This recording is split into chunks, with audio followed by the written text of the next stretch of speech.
안녕하세요 청년부 여러분, 오랜만에 뵙겠습니다. 오늘은 히브리서 12장 성경 읽기를 시작하도록 하겠습니다. 우리에게는 이렇게 많은 믿음의 증인들이 있습니다. 그들의 삶은 우리에게 믿음이 무엇인지 말해주고 있습니다. 그러므로 포기하지 말고 우리 앞에 있는 경주를 열심히 합시다. 우리의 삶 속에서 방해가 되는 것들은 다 없애버리고 우리를 쉽게 올가매는 죄를 벗어버립시다. 우리 믿음의 시작이며 또 믿음을 완전하게 하시는 주님만을 바라봅시다. 예수님께서는 십자가에서 돌아가실 때 아무것도 아닌 것처럼 모든 부끄러움을 참아내셨습니다. 예수님께서는 하나님께서 예비해 두신 기쁨을 기대하셨기 때문에 그렇게 하실 수 있었던 것입니다. 이제 그분은 하나님 보좌의 오른편에 앉아 계십니다. 예수님을 생각해 보십시오. 예수님께서는 죄인들이 그를 미워해서 악한 일을 할 때에도 묵묵히 참으셨습니다. 지칠 때라도 낙심하지 말고 예수님의 본을 따르기 바랍니다. 여러분은 죄에 맞서 싸우고 있지만 아직 죽을 정도까지 싸워보지는 않았습니다. 여러분은 하나님께서 그의 아들을 격려하듯이 말씀해 주신 것을 잊었습니까? 내 아들아, 주의 훈계를 가볍게 여기지 말고 주님께서 너를 꾸주실 때에 낙심하지 마라. 주님께서는 사랑하는 자에게 벌을 주시고 그의 아들을 받아들인 자들을 채찍질하신다. 따라서 여러분이 받는 고난을 아버지의 훈계로 알고 견디십시오. 하나님께서는 아버지가 자기 아들에게 벌 주듯이 여러분을 대하시는 것입니다. 아들을 훈계하지 않는 아버지는 어디에도 없습니다. 아들이면 훈계를 받게 마련입니다. 만일 여러분에게 아무 훈계가 없다면 여러분은 사생아이며 참 아들이 아닙니다.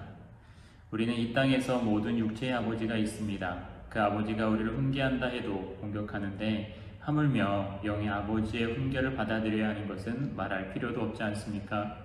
그렇게 할 때 우리는 생명을 받게 되는 것입니다. 이 땅에서의 아버지는 그들이 가장 좋다고 생각하는 대로 우리를 벌합니다. 그러나 하나님께서는 우리가 그분의 거룩하심을 닮게 하기 위해 벌하십니다. 훈계를 받는 바로 그때에는 즐거움이 없고 고통스럽습니다.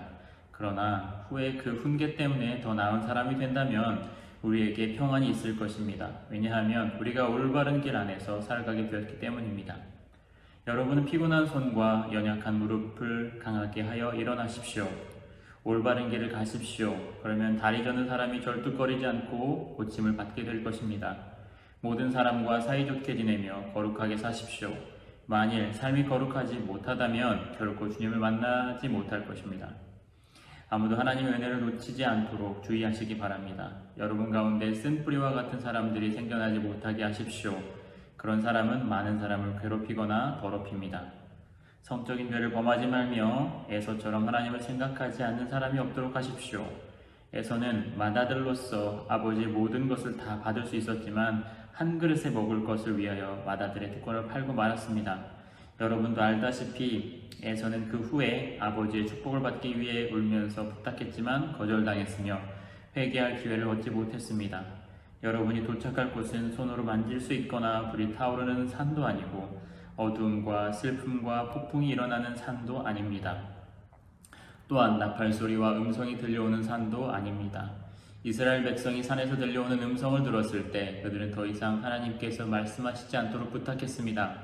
그들은 누구든지 심지어 짐승이라도 이 산에 닿으면 돌로 쳐서 죽임을 당할 것이다 라는 하나님의 명령을 감당할 수 없었습니다. 그 광경이 너무나 무서워 모세조차도 두렵고 떨린다고 말하였습니다. 그러나 여러분은 시온산에서 이르렀으며 살아계신 하나님의 성 하늘의 예루살렘에 이르렀습니다. 이곳은 수많은 천사들이 기뻐하며 함께 모여있는 곳입니다. 또 하늘의 이름이 기록된 맏아들의 모임이 열리는 곳이며 모든 사람의 심판자이신 하나님께서 계신 곳입니다. 그리고 완전하게 된 의인들의 영혼이 거하는 곳이기도 합니다. 여러분은 그의 백성들에게 하나님의 새 언약을 가져다 주신 예수님께서 계신 곳에 왔습니다. 여러분은 아벨의 피보다 더 나은 소식을 전해준 그리스도의 피에 가까이 나아온 것입니다. 여러분, 하나님께서 말씀하실 때 거역하지 마십시오. 옛 선조들은 땅에서 모세를 통해 경고를 받고도 순종하지 않다가 벌을 받았습니다. 이제는 하나님께서 하늘로부터 우리에게 경고하시는데 우리가 그 말씀을 듣지 않는다면 어떻게 되겠습니까? 예전에는 그 소리가 땅을 흔들었지만 이제는 땅뿐만 아니라 하늘까지도 다시 한번 흔들어 놓겠다고 하나님께서 약속하셨습니다. 다시 한번이라는 말은 흔들릴 수 있는 것들은 모조리 없애버리시겠다는 뜻이기도 합니다. 이것은 흔들리지 않는 것들만을 남기려는 것입니다. 우리가 흔들리지 않는 나라를 가졌으니 감사드립시다. 하나님을 기쁘시게 하며 경건함과 두려움으로 그분께 예배드립시다. 우리 하나님은 모든 것을 태워버리는 불과 같은 분이십니다.